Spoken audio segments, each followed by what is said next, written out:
to revenge with Lyra. Move your things. We're the family now. My brother grinned, his fiancée already measuring wall space. Get used to sharing. We'll be living here from now on. I'm sure you'll love having us.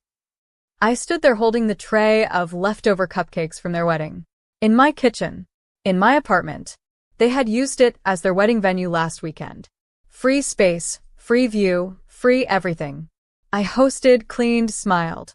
And somehow, I was now the uninvited guest in my own home. My name is Eden Waverly. I'm 29. And if you think you know how this ends, stay tuned. Because what happens when politeness becomes the rope they use to choke you? I watched them push past me with boxes. My brother, who hadn't paid a single bill in 5 years. His new wife, acting like she'd won a prize instead of married into debt. They waved at my neighbors like they'd just bought the place. I didn't raise my voice. I didn't argue.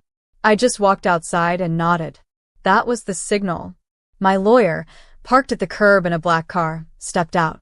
He carried a folder. Inside, the lease termination letter, the cease and desist, and a formal trespassing notice. See, what they didn't know was this. I don't just own this apartment. I own the building. The papers were served before they could finish unpacking. My brother's smile cracked.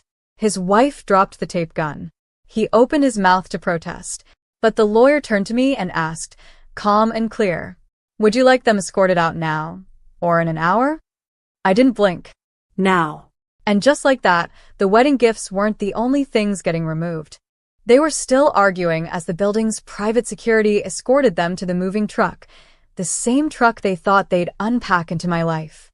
My brother kept shouting, you can't be serious. We're family. His wife hissed under her breath, she's bluffing. She's always been dramatic. But the papers weren't a bluff. They were notarized. Filed. Enforceable. I watched from the second-floor window as my building manager pointed them toward the exit. They looked small from up there, like the kind of people who live big in group chats and family barbecues, but shrink when faced with someone who finally stopped flinching. 2 hours later, my mother called. Sweetheart, you didn't have to go that far. You know your brother is going through a lot. I didn't respond right away. She continued, he thought it would be nice to live close. He's newly married. You should be happy for him. He thought he could steal my home, I said softly. That's not closeness. That's entitlement.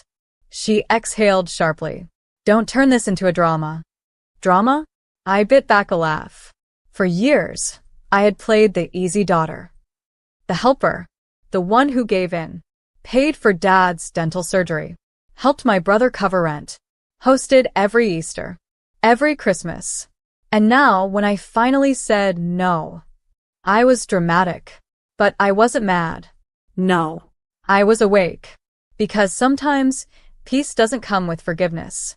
It comes with locked doors and legal signatures.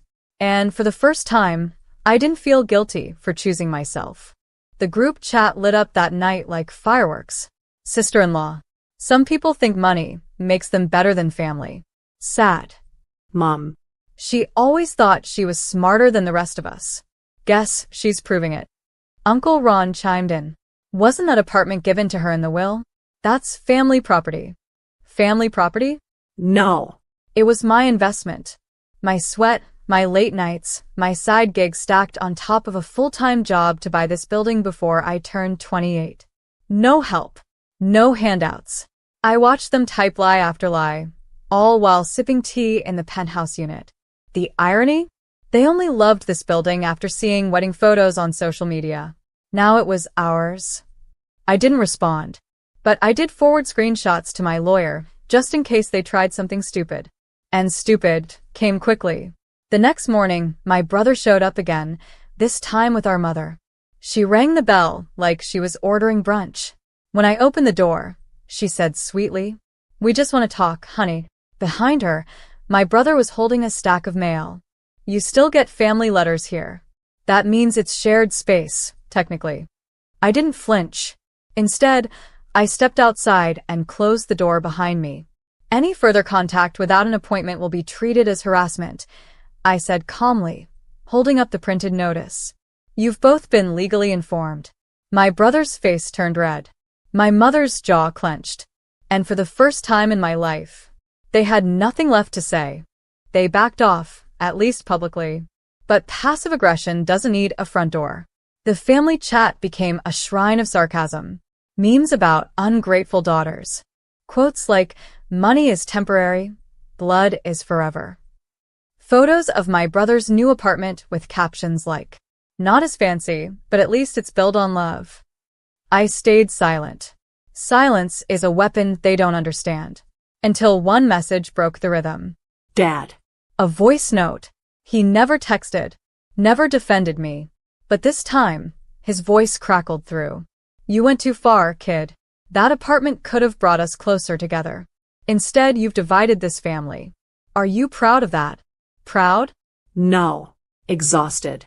I sat alone in my living room, a sunset spilling gold across the hardwood floors. The same floors I refinished myself. The same kitchen I tiled by hand after a 12-hour shift. They saw a building. I saw survival. Years of saying yes just to be allowed a seat at a table I helped build. Now they were mad because I built a new table and locked the doors. That night, I drafted a message. Not for revenge. For truth. To anyone who thinks I owe them space, time, or property. Ask yourself when you last offered me help without strings. You remember holidays I hosted, but forget who cleaned up after your children, who paid the bills when no one else could. I'm not angry. I'm done. I hit send and went for a walk. Behind me, my phone buzzed nonstop. But for once, I didn't need to read it, because I already knew. A silence that speaks truth is louder than any screaming room. The fallout was immediate. Uncle Ron left the chat. My cousin Sarah texted privately. "You're so brave. I wish I could do what you did." But the rest? They did what people always do when control slips away. They rewrote the story. Now I was mentally unstable, ungrateful, even possessed by bitterness. They didn't just want my apartment. They wanted the version of me that would hand it over with a smile and bake a pie after. The version who laughed at being used. That version no longer existed. But I didn't gloat. I got busy. I scheduled an inspection. Updated all the building's locks. Installed security cameras, motion lights, new signage. Legally posted a notice. Private property. Trespassers will be prosecuted. Then I got an email from a reporter. She'd seen my public message making waves in a local community forum. Apparently, other women were commenting. Same thing happened to me. I thought I was crazy until I read this. "You're not alone." The reporter asked for an interview. I hesitated, then said yes. Not for fame. For power. For every daughter who was told, "Give us everything, and if you ask for respect in return, we'll call you selfish." The article dropped on a Friday. Headline: Not ungrateful, just done. How one woman took back her voice and her property. That same day, I got a call from a lawyer I didn't recognize. "Your family's been circulating rumors that you committed fraud to buy the apartment. Want help filing a defamation suit?" I smiled. I'd been silent long enough. Now they were going to learn. A boundary isn't disrespectful. It's the start of self-respect. I didn't sue. Not yet. Because lawsuits give them a stage. And I wasn't offering tickets to my pain anymore. But I did file a cease and desist. Through the very lawyer they mocked years ago, when I said I wanted legal protection for my apartment. Funny how quickly silence becomes credibility. When it's printed on official stationery, the gossip slowed. But one person didn't stop. My brother. He sent a long message. 4 paragraphs. Guilt masquerading as love. "You know I didn't mean to hurt you. I was trying to build something. I thought we could share. You have more than enough. Can't we be family again?" Family. They always dangle that word like a shiny fishing hook. But I was done swallowing barbed bait. I didn't reply. Instead, I sent one sentence to my lawyer. "Please begin drafting the ownership transfer clause reversal." Because here's the twist. Years ago, out of fear and love, I'd added his name to a shared inheritance clause. Not full ownership, but a foothold. I'd forgotten. He hadn't. He exploited it. But now? Now I had receipts, evidence, documentation of his attempted coercion. My lawyer called it textbook manipulation bordering on exploitation of trust. The reversal would take a few weeks, but it was in motion. And while the papers moved through the system, I moved through something too. A quiet, slow rebirth. I painted the front door blue, replaced the living room couch, got rid of the family photo wall, hung up landscapes instead. And every evening, I lit one candle. Same time. Same spot. Not for them. For me. Because healing isn't loud. It's ritual, repetition, and reclaiming space one peaceful inch at a time. 3 weeks later, I received the envelope. Thin. White. Quietly powerful.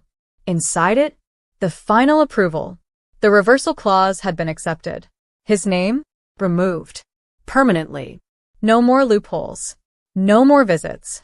No more pretending shared blood means shared ownership. I placed the document on my kitchen table, then made myself a coffee like it was any other Tuesday. Because that's what healing feels like when you've earned it. Normal. Quiet.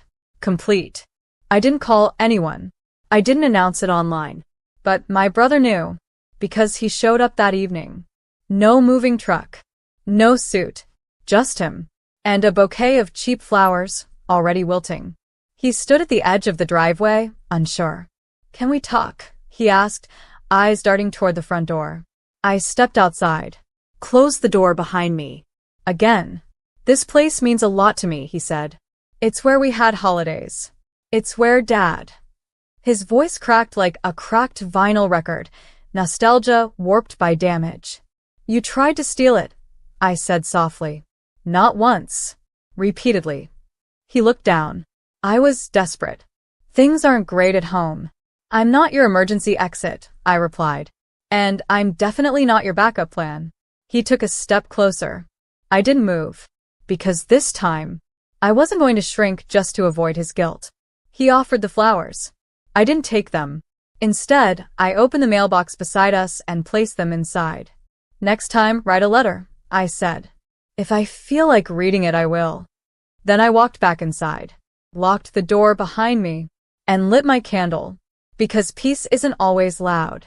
Sometimes it sounds like a door clicking shut and staying that way. The next morning, I opened the blinds and let the light flood the apartment. My apartment. Every inch of it was earned, not just through documents and lawyers, but through boundaries no one thought I'd ever enforce. I stood in the living room where he'd once rolled in that oversized suitcase like he owned the place. Now it was quiet. Still. Mine. I watered the plant near the window, the one Mom gave me years ago, and forgot she had. It had survived 3 repottings, 2 droughts, and 1 near-death winter. Somehow it still bloomed. Kind of like me.